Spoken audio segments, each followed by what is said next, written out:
Hello, hello, and welcome back to the Cacao Series. This is a series on my larger podcast that talks about the plant, cacao plant, the medicine of the plant, the culture, history, agriculture, sociology, all the good things, the interesting things, I think. Talking about ancestry. I get into my ancestry, what makes me different, as far as other cacao blend makers, emphasis on the blend because I don't make the cacao itself. I don't have a farm, and I don't pay farmers in the global south. I do my best to ethically source them from the global south. So Mexico, Ecuador, Peru, Guatemala. And my goal is to, in the future, to be able to have a deep collaboration with the businesses and the people and the farms. And who knows, maybe eventually one day I will have a farm. So, so we get into my ancestry and the ancestry of the plant. We get into what culture even means, who defines it, what it is, why it matters, especially as a small business owner. So this episode can be a bit heavy. I guess this is a disclaimer for that. We're going to be getting into appropriation. And what does that mean? Why it matters? My thoughts and opinions on it as of now, 2026. And it can be heavy. It is a heavy topic. A lot of social, cultural, there's a lot of things I think now that have been coming to a head. It's not like these things haven't been problems before, but because of I think so much division and so much denial that there's a lot of anger. There's a lot of I'm right, you're right, I'm right, you're wrong, kind of rhetoric. And you may find out what side I'm on. I don't know. But most of all, I try to be open, aware. I try to be someone who is questioning others, myself, who is intrinsically curious. And, with a lot of this conversation about who's in the right, I think the statement I want to make is I don't judge individuals, meaning I'm not judging my husband, for example, or myself on the entire cultural, historic things that have happened. I'm looking at him as an individual and seeing what his ideas, beliefs, how he chooses to align or not align or dive deeper or not into certain things. But I think the bigger question when we talk about appropriation and discrimination and capitalism, like these big things that can play out in multiple different ways and have played out, continue to, I think then it's looking at the bigger picture. What does this country or a country, an entity, something bigger than just one or two individuals, not to say that the individual doesn't matter or that individuals don't matter. But for example, I'll just say, I don't blame all white people for racism or segregation or Jim Crow laws or the KKK, because not all white people did that or have done that. I do think there has been a culture, there has been a larger entity, a larger theme throughout the history of white people in particular, and I'm talking about European white. I can't speak for, I don't know if there's white people in like Latin America or Africa. I'm talking about a particular group, culture, a specific history, moment in history that has continued to have a domino effect in the way that these groups of people, these cultures, these countries have lived and embodied, and they have given themselves the right to appropriate, to extract, to capitalize. So I just want to say that I'm not saying that all X people are bad. I'm not giving definitive statements. I just want to have a nuanced conversation. I want to breach this topic because it matters to me. It's something that I think about as I do this specific type of business, but any business in general. And I hope that this will help us all as we navigate business and culture and who we are and who we want to be as people, as a global tribe, as a global species, human species. And you also get to know a bit about me, and we can agree to disagree, or we can just disagree.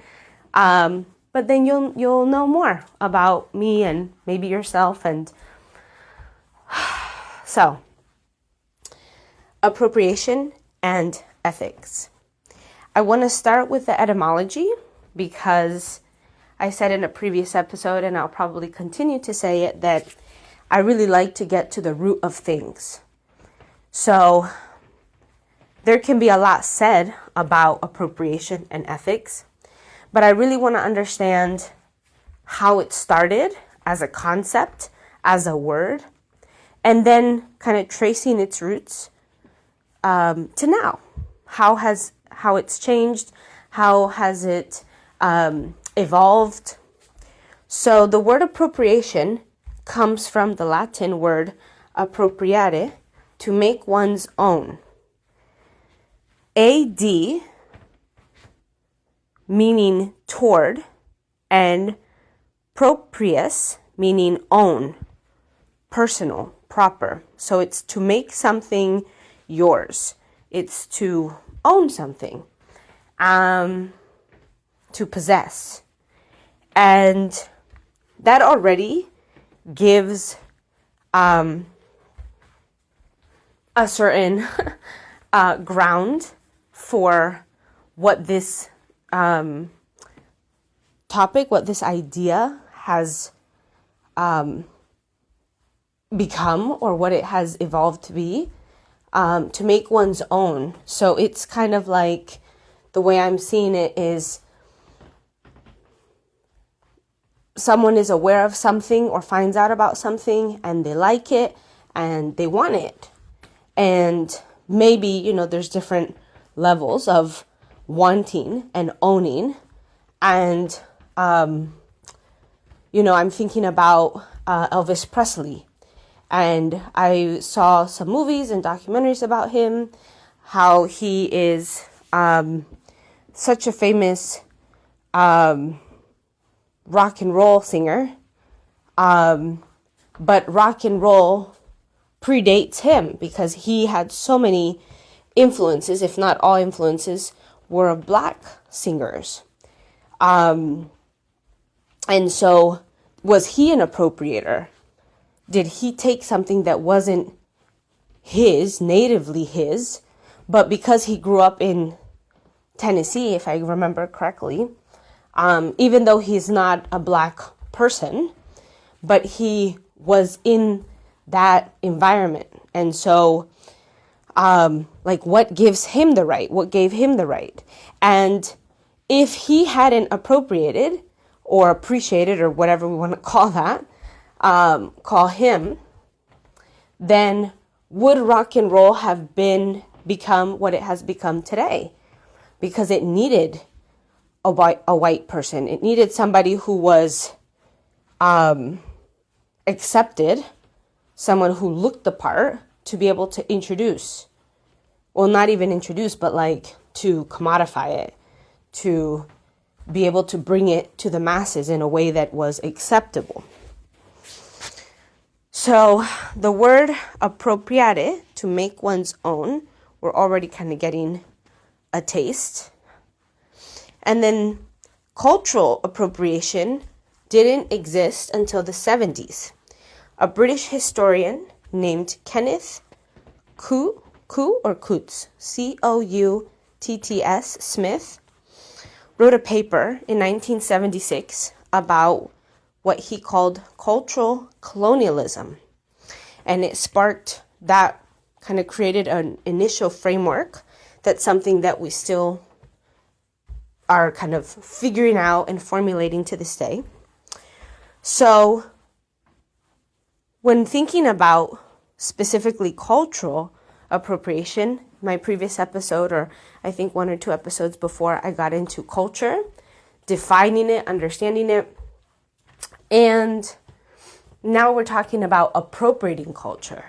And this is where things get really, I think, gray and a bit mucky, because how are we defining culture? And culture is just I think, a combination of things that you can taste, touch, feel, see, hear, and not. There are things that don't have anything to do with that. There are things that you feel, things that certain values, qualities, characteristics that are just embedded within a culture. I think, some things are like the mannerisms, potentially. Like in Latin America, whenever someone enters someone else's house, the first thing is to greet them. Before anything else, everyone must be greeted, and the greeting is a hug or a handshake, typically always a kiss on a cheek, regardless of your man or woman or whatever.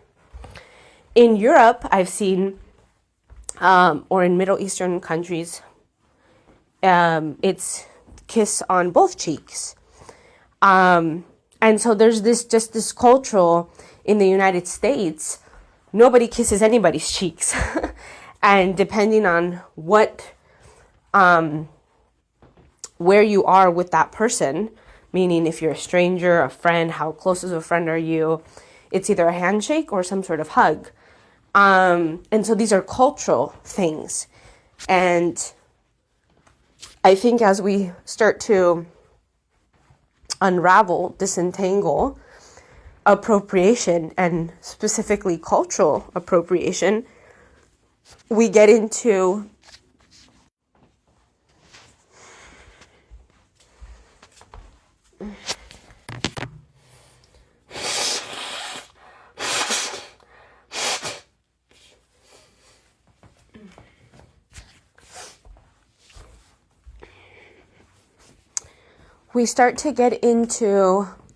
what is worthy, or what do people choose to appropriate, what can be, I don't know if this is a word, appropriatable, like what can be appropriated on, and who can judge, who is the judge, jury, who deems things that, who can deem that something can be appropriated on, or should be,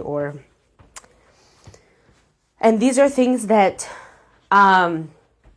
have happened for decades, if not, centuries. We talk about colonization and capitalism, and all of these things have been built off of the backs of other cultures, of capitalizing on human resources, literally people, and their identities and thoughts and ideas. So there's a version of this that says appreciation is fine and appropriation is not. So there's somewhat of a line. We can appreciate, we can all, celebrate Holi, Holi, this Indian holiday of, here in the West, it's really just well known for throwing powdery colors. So colors, pink, green, yellow, and it's kind of like a powder. I don't know what the powder is made of, but people will throw colors at each other, powdered colors at each other, and it's a celebration of joy and colors. I'm not Indian. I don't know the full mythology and understanding. That's just what I understand about it. But so I think I can appreciate it and say, oh, wow, what a beautiful practice. And, I'd love to participate and join. But I'm not taking that as my own and shaping it to fit my own needs and understanding and morph it into something that it's not, just to fit my own desire and whatever. So I think the line of appreciation and appropriation is potentially one of commodification. At what point does something we appreciate and something we hold dear? Another example I'll give, again, referencing India again, is I really love yoga. I really love the physical practice of yoga, and it changed my life. It has changed my life. Yoga found me. I found it when I was working as a part-time library bookkeeper in high school. That was my first professional, we can, I guess, call it, office job, even though I was still in high school. So I didn't have a degree or anything.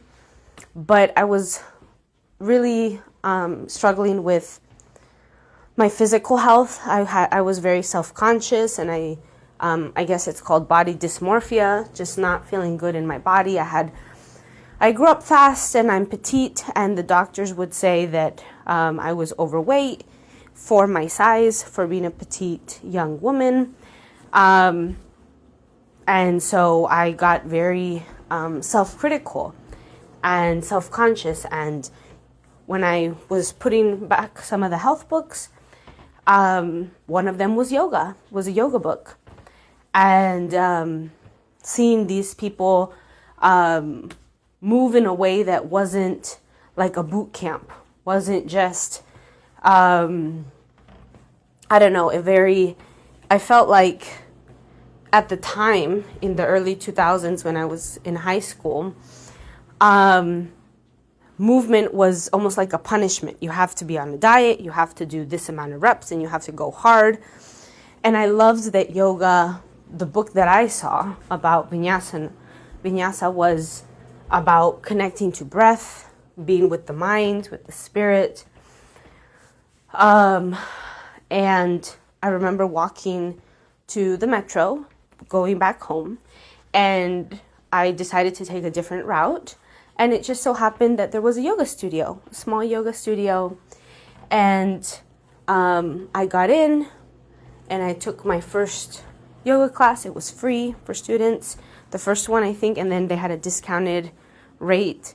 And I enjoyed the sense of community. I enjoyed seeing other women of different sizes and shapes and colors. And there was just this feeling of we're all in this together, trying to honor and understand our bodies in a way that doesn't feel harsh. And so I was appreciating. I felt like I was very much in this appreciative mode with yoga. And then went to college, got out of college, got my bachelor's, and I wanted to go deeper with yoga, and I wanted to get a certification. And that now we're entering in like the extraction, the commodification piece, because in the United States, there is no governing body, there is no regulation around what yoga needs to look like, be like. There is a nonprofit called Yoga Alliance that's actually based here in Northern Virginia, and they serve as like a membership organization where all the yoga studios across the country here in the United States can submit their request to show that they are approved, that they meet certain qualifications, and that they are allowed, or because they meet certain qualifications, they're then able to have different yoga teacher trainings for different levels. And so it's an attempt to regulate. And yoga in the United States, but it's not a national, it's not a scientific, it's not a regulated entity, so to speak. And so I say all of that because in looking for a certification, I started seeing that Yoga Alliance. And I thought, oh, how interesting. So maybe I need to make sure that I go to a Yoga Alliance school, a school that has been regulated and has this thing, because I guess this is what makes it real. This is what makes it so that I'm an official yoga teacher. But also I had to think about my own constraints. I didn't have all the money to be spending, or I had all the time to dedicate for yoga training. So it just turned out that I did a hot vinyasa teacher training, a Baron Baptiste, to be specific, Journey into Power teacher training, which is a vinyasa style, for those who know a little bit of the yoga lingo here in the global north. A vinyasa is typically the main style of yoga where you are breathing in each movement, in each pose, and you have standing postures, you have sitting, you're twisted, maybe you have inversions, you go upside down in some way, shape, or form. There are many different types of vinyasa, but vinyasa is like this umbrella term. So I learned a lot. I loved it. I felt like, wow, I was deepening this appreciation, this practice of yoga for myself. And, the question I asked myself was, am I going to be a teacher, officially get paid to teach this?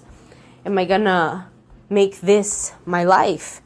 Meaning really dedicate more time and energy, get another certification.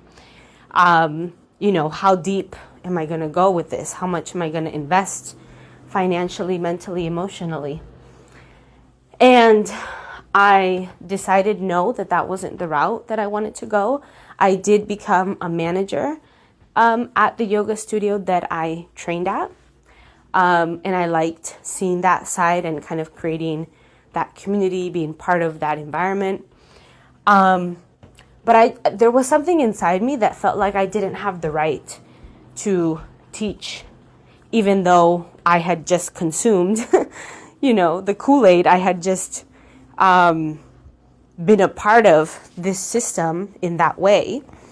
And that has stuck with me, I think, throughout, my life. I've loved, let's say another example, certain Buddhist practices with the prayer beads, with the mala beads, certain styles of meditation. But it's always been a personal practice for me. It's never been in an attempt to understand so much that then I would become some sort of an expert, more of an expert than those who created it, and find a way to sell it. That never felt real or grounded or good. It just never felt good in my body. And so the other line, I've been talking about appreciation and how when there's this talk of what does it mean to appropriate, there's this other side of, okay, well, I'm just appreciating. I'm not extracting from it. I can just enjoy it and let it be for what it is, and just consume the thing. Allow it to infuse me, but not commodify, capitalize, not trying to distort it. And the other line is the extraction. So taking that practice, that simple symbol, that food, and not just profit from it, although that's a part of it, but it is changing it in some way, stripping it. Potentially we can call it whitewashing if we so choose. And literally harming that other community because that context, that fiber of that plant, of that symbol, of that thing has been stripped. And so now it becomes a new thing. and it has been removed, and it has been, I don't know how else to say, but just like extracted, been drained. And this is the appropriation part.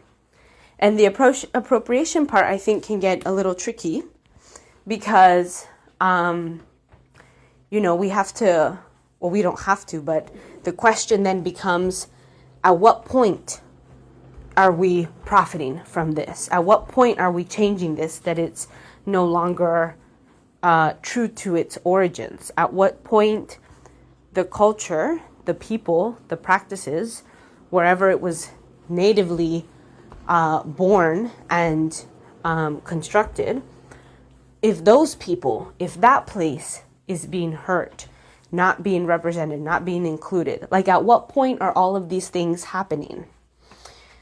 So there's this concept called NIMBY. N as in Nancy, I, M as in Mary, B as in boy, Y. NIMBY, not in my backyard. And this concept in the environmental justice field is all about how, let's say, certain communities don't want a jail next to their home, next to their housing area. They don't want the landfill next to them. They don't want the factory, because whether they are being conscious of it or not, they're choosing to not see it. So I want to participate in it. I definitely want to keep buying things. So I need landfill as the current economy and the current system has been made, that we need landfills. So they want to keep consuming things, but they don't want to see it. They don't want to see the damage. They don't want to experience actually the result of the extraction, of the exploitation. And that's NIMBY. And that's really what happens with cacao and so many other plants and things and cultural artifacts. And, people want to produce, let's say there's a couple of cacao companies that I've been kind of looking at. One is called Cacao Laboratory, and they're based in New York. And they say they're very ethical. They source and really support the farmers in Latin America where they source the cacao. But the way they present, at least for me, maybe some of this is subjective, which is why all of this is a very nuanced conversation about what this means in this way, and does it look differently in a different thing if we try to commodify a different thing? Or is it just a blanket statement? And so this Cacao Laboratory sells cacao based off of this marketing of having an experience with cacao, having kind of a I don't know if to call it spiritual, but like it's I'll just call it spiritual because magical doesn't feel right either. But they have this otherworldly, how about that, bond with cacao. And even though they are from Argentina themselves, I'll get to that Argentina piece in a minute. We don't really know. We don't see the farmers. We don't know how much they're really paying them, how much they should be paying them in order for those individuals to make a decent living, to live and have access to a better life, a better livelihood. But they're selling this idea of cacao having this super otherworldly magical quality that it doesn't. But that was it's like a primary thing. I've seen other cacao brands. There's another one called Ora, O-R-A, and in their journey or about us page, they mentioned that the founder, whoever, went on a retreat or, was burning cacao at midnight in Oaxaca, a city in Mexico. And they had this epiphany. They had this bonding moment, this otherworldly again moment. And so there's this theme of culturally taking this plant and selling it to predominantly white people, because people in Mexico already consume cacao and have consumed cacao for years and years and years, decades and centuries. So it's nothing new to them. They don't have to be sold on cacao. But, these other people from other cultures come to consume something and distort it or hone in on something to, exploit feels strong, but to be able to commodify and capitalize on it. So I want to get into Argentina because when I talk about culture, okay, this is why I'm not specifying, individuals aren't bad. They can do bad things. They can do good things. But as a whole, like as a culture, as an entity, as a group of people, looking at historically what has happened, what has been true, that's what I mean when I'm talking about, using the words like white people and black people, it's this larger entity. So Argentina is a Latin American country on the bottom point of South America, and predominantly white. They are white colored skin. They speak Spanish. They have a lot of kind of Italian, European last names, and a lot of their architecture is a like a direct representation, duplication of a lot of the European styles. So it's safe to say, okay, I've never been to Argentina myself. Let me just disclaim that. But from what I've heard from other Latin American friends and family members who are from South America, who have experienced Argentina, I did have an Argentina friend, former coworker, and just to show that this is where I'm getting my information from, and also from reading and different books and documentaries and things. Argentina has systematically removed black people, black culture from their country. And I'm naming this specifically because I saw that Cacao Laboratory is founded from two Argentinian siblings. And I'm also calling this out because it's not just where you're from, it's what you represent. And the fact that they come from Argentina, for me, raises a question of authenticity. It raises a question of what their role is, what they're trying to create in the cacao industry, especially because of their Argentinian background. And all of these questions I hold because I don't, as I said in the beginning, I've struggled with this, at what point am I appreciating? At what point is something appropriating? And even if we say cacao is fundamentally Latin American because it's native, meaning it was first harvested and seeded and everything in Ecuador and northern part of Peru. So it's natively, environmentally, first from the Andes, South America, but culturally it has been so embedded and infused with Mexico and Central American countries.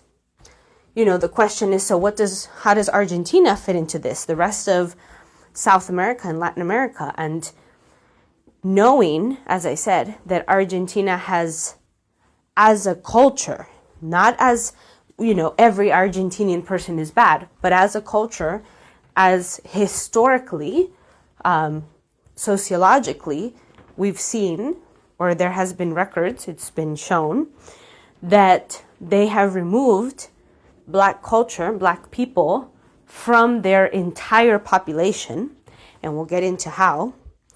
So then that means that how are they portraying and commodifying and potentially, appropriating from like their cousins, we can say, from their neighbors, from exploiting their people of their own region, of their own community, and how that plays a part. So it's not ancient history. There was a resolution very recently in 2024 that the United Nations condemned the transatlantic slave trade in 2024. And I'm recording this in 2026, so 2 years ago.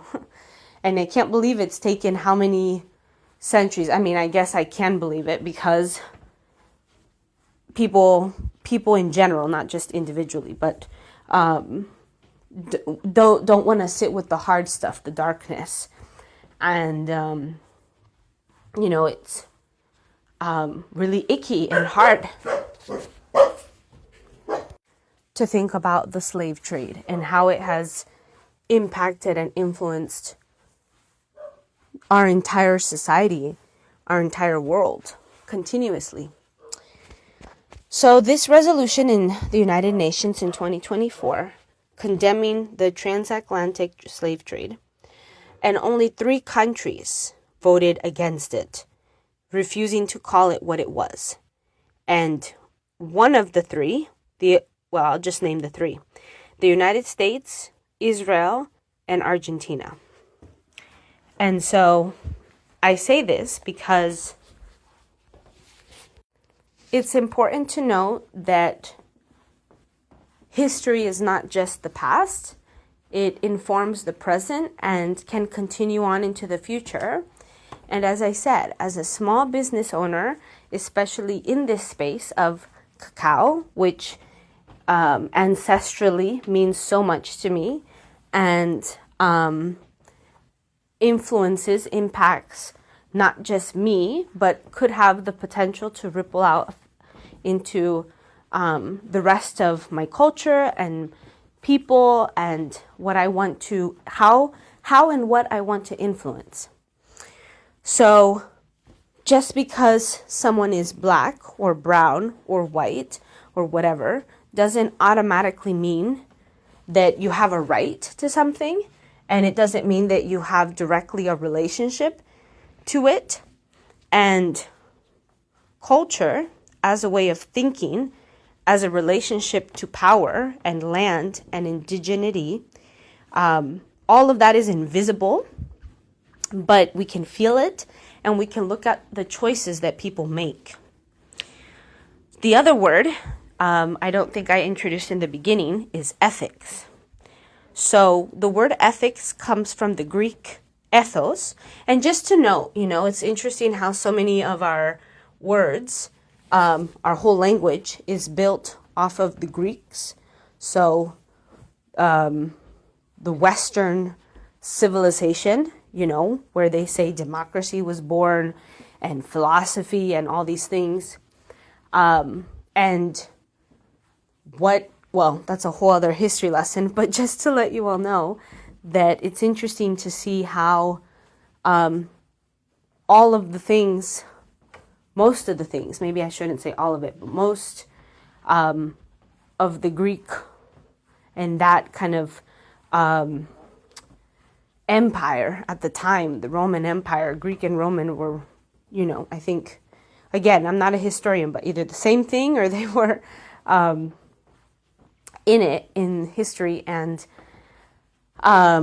what they represented, what they were capitalizing on, exploiting from, and seeing that tendency, that continuous theme from their descendants, from other countries and peoples and places that have been shaped by them, even in the language. So just wanted to know that every time I see the etymology, this is why I'm so curious about the root of things, because seeing how the root has always been there, if we dig deep enough, it's always there. And it pretty much shows a line, a clear path to what we see, feel, touch, experience now. So this Greek word ethos, which means character, custom, and the habitual, the continuous way of being. So it's not necessarily what you write down, what you say you're going to do. It's actually what you do, how you represent yourself, what you embody, especially when nobody's watching, especially when you're not obligated to be a certain way. Just how do you stand your ground and hold your backbone, as we say in English. You have your sense of self, your values. So it's not necessarily a fixed code. It's not don't do this, do this. It's this kind of invisible entity and quality of, okay, I don't have this path, this direct walking trail in front of me, but I'm not choosing to step on every bug as I go up this trail. I'm choosing not to harm the environment as much as I possibly can as I go up this trail. So what are we choosing? How are we, as we walk, as we talk, as we live, practicing? And as I said about Argentina, I'm not saying that all individuals, each and every one of them, is unethical or is appropriating and exploiting, but some of them are. And historically, culturally, we can see that they have or continue to do so. So what this means about being ethical in business isn't about having a policy. So many businesses we see now, especially the big monopolized conglomerate ones, Amazon, big tech, Unilever, just let's say all the big ones, because I don't have the whole list and I don't know them off the top of my head. But they can put policies and say, oh yeah, we're going to be zero emissions by 2030. We're going to make sure that every dollar that is spent, a portion of that, however much, is going to go back to the people that make the thing, that the people who live in impoverished areas and are affected by the greenhouse gases and etc. But those are policies, those are words. And is it up to us as individuals to have to trace the roots back and see, are they practicing that actually? Are they really standing in their values? Or are they just putting out policies and words that don't mean anything? And I don't think it's our responsibility as individuals to do that, because people and places and things should be ethical for the sake of being ethical, for the sake of just because it's for the common good. It's for everyone's benefit. But again, appropriation, extraction, capitalizing, commodifying, those aren't built just for the sake of the common good. It's actually the opposite. So,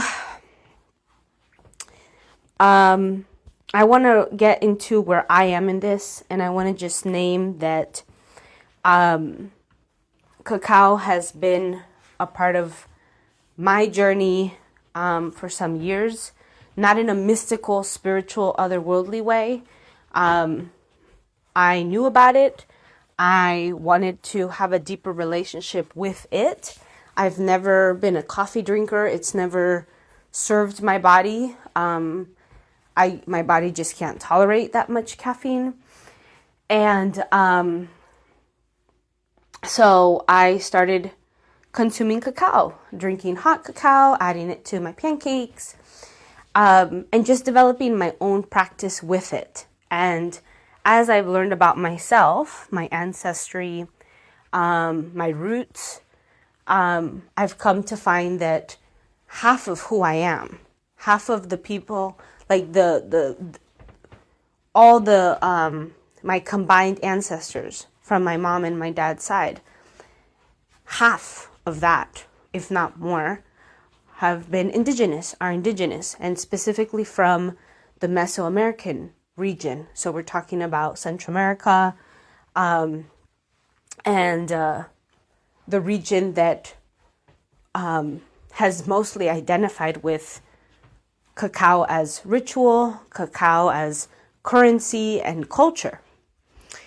And so for me, this particular business and all of these things that I've been mentioning about appropriation and appreciation and how to have an ethical business or being culturally competent, all these things I'm in conversation with because it matters to me to be a person, a business of ethics, of values, not just policy or marketing, which is another reason why I don't use the phrase ceremonial cacao, because there's no such thing. And it's just a marketing ploy to get a specific type of people to purchase and make moves with their money so that they can supposedly experience a euphoric thing that, not to say that we can't have a pleasant mind-body connection, a deeper experience with plants and plant medicine, but to exploit it and to commodify it in that way, for me, is not ethical. Especially knowing that so many other cultures have already commodified and exploited from my culture and my people for centuries. I'm very careful, and I am doing my best to be diligent with how I am positioning my business, myself, what I am in service to, not just for myself. So I just want to end with these words of appropriation and ethics, which mean to make something yours and to act from character.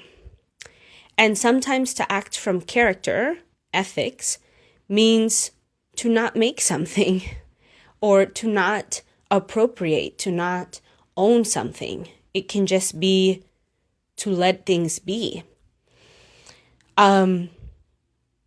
So maybe some questions to end as you take your next steps in business building, as you consume cacao, my cacao blends, as you interact with people, and just question, just hold the curiosity, the question. For what do you tend? What are you tending to, in other words? What are you honest about with what you're doing?